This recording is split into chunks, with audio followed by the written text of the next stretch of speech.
All right, so here's my more tightly wound shell. It's pinned in place, as you can see, kind of just where it's starting to come loose, a couple on each side. And then this part I folded under and just pinned in place.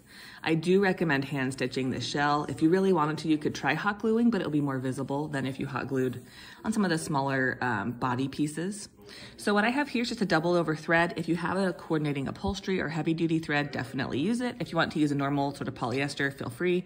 I would do a stress test, just kind of tug on it, make sure it's not brittle, because if it breaks in this process, it will be pretty frustrating.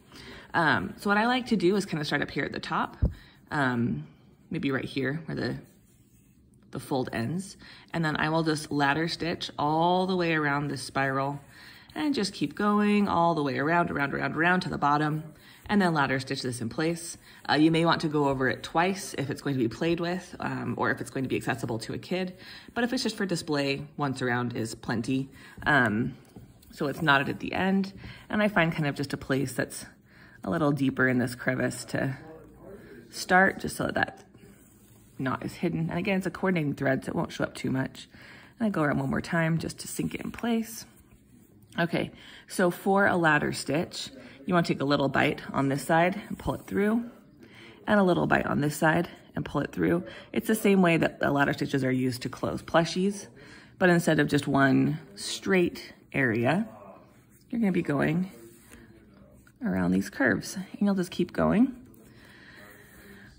until the entire thing is stitched. And I'm not going to do the whole thing on this video, but I wanted you to get kind of an idea for how this can look. It does not need to be perfect.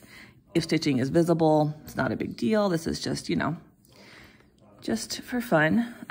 Velvet, which is what this is, does hide some of those textured stitches better than other fabrics. Vinyl would be pretty difficult to do this with. So it's really up to you, depending on what you want to do with it. Fleece is a stretchier fabric, so your shell will be a little bigger, but it's also going to hide these stitches well. So experiment, see what you like, see what you don't like. And then as I get to this first pin that I have holding it in place, I can pull it out because, and I hold it with your fingers, because these stitches are now going to keep it where it needs to be. So again, you can make this spiral as loose or as tight as you would like, and it will have different effects. If you want a smaller shell, you can leave some of the external spiral off. If you want a bigger shell, feel free to continue the spiral just on your own paper and make it bigger, and it's really up to you. This shell has a lot of possibilities. I look forward to seeing what fabrics you choose and what you do with it. So that's this part right here, and you just keep stitching all the way around till you're done.